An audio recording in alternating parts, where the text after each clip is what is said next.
Welcome to In a Minute. We are reading through the book of Matthew, one chapter a day, 5 days a week.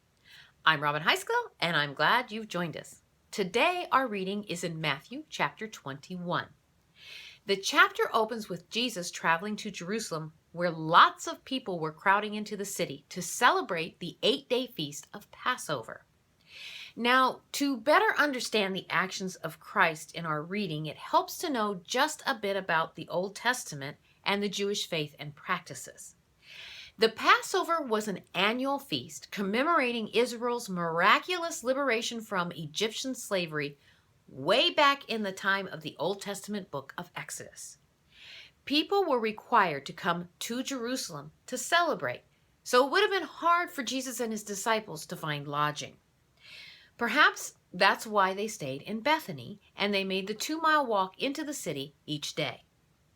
Jesus' entry into Jerusalem that day fulfilled an Old Testament prophecy found in Zechariah.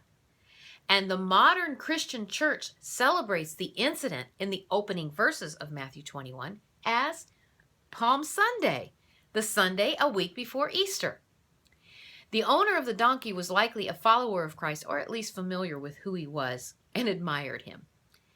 The Jews were required to pay a temple tax, but it had to be paid in sacred coinage.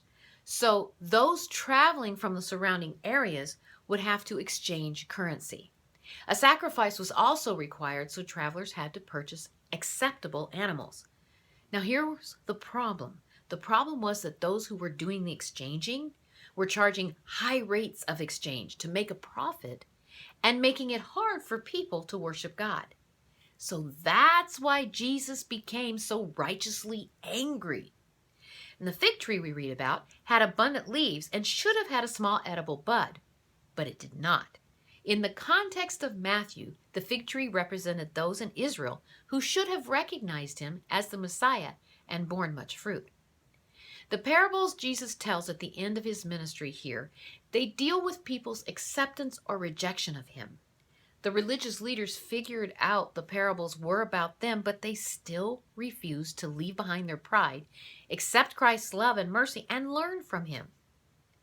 Jesus is still willing to dialogue with you and wrestle together with your fears, doubts, or questions.